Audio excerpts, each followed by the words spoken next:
Oke, selamat malam Bapak Sugeng dan Bapak Haryono.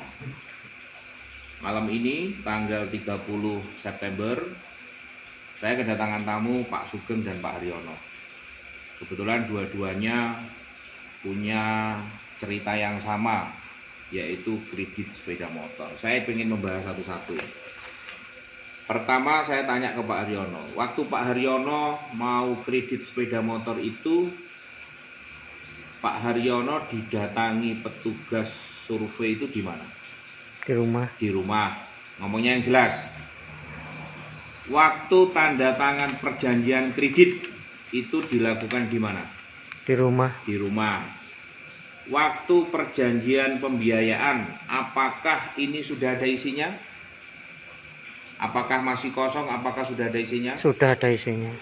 Sudah ada nama Karjono macam-macam ini? Sudah. Sudah diketik begini? Iya. Oke. Apakah di sini juga sudah ada ketik-ketikannya harganya 27 juta dan begitu-begitu? Iya, Pak. Oke.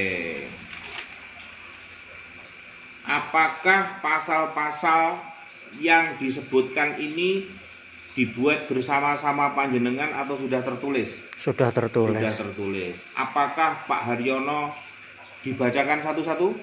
Tidak. Tidak. Apakah Pak Haryono pernah membaca isinya? Tidak. Tidak.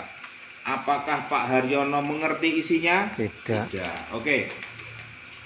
Menurut Undang-Undang Perlindungan Konsumen dan menurut administrasi secara hukum terdapat beberapa kesalahan. Kesalahan pertama, perjanjian ini tidak ada stempel. Jadi perjanjian ini tidak sah. Karena ini sifatnya resmi. Yang kedua, perjanjian ini berisi oleh klausula baku. Klausula baku adalah segala hal, tata cara, peraturan, kesepakatan, dan seterusnya, di mana pihak debitur itu tidak pernah diajak membuat. Pihak debitur hanya tinggal tanda tangan. Ini namanya klausula baku.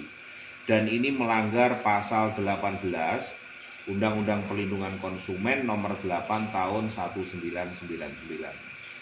Jadi patut diduga WUM ini kalau kita tuntut ke pengadilan akan dikenakan sanksi pasal 62, dendanya 2 miliar atau hukuman 5 tahun.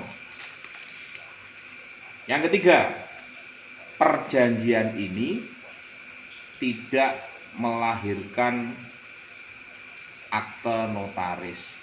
Jadi perjanjian ini sifatnya perjanjian di bawah tangan.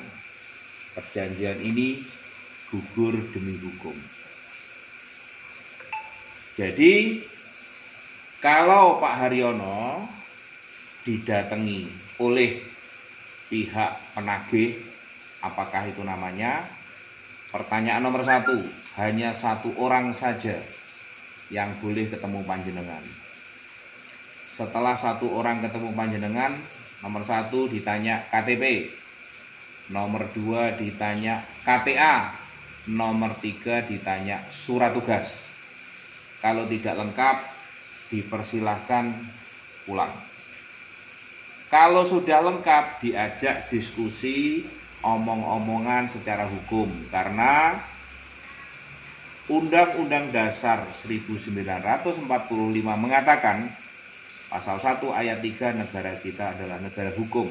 Segala sesuatu harus diselesaikan dengan hukum. Berikutnya, panjenengan sebagai konsumen ketika dizolimi oleh pelaku usaha, saya sebagai ketua umum Lembaga Perlindungan Konsumen punya kewajiban untuk melindungi sampean-sampean. Dengan syarat sampean harus mengikuti nasihat-nasihat hukum saya yang tentu saja berdasarkan Undang-Undang Perlindungan Konsumen nomor 8 tahun 99 dan peraturan lengkap fidusia tahun 42 nomor 999. Apakah penjelasan saya bisa dimengerti? Bisa.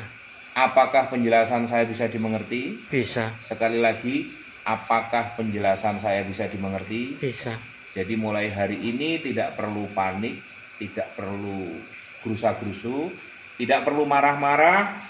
Kalau ada pihak dari leasing, tanyakan KTP, KTA, surat tugas. Kalau tidak ada, silakan pulang.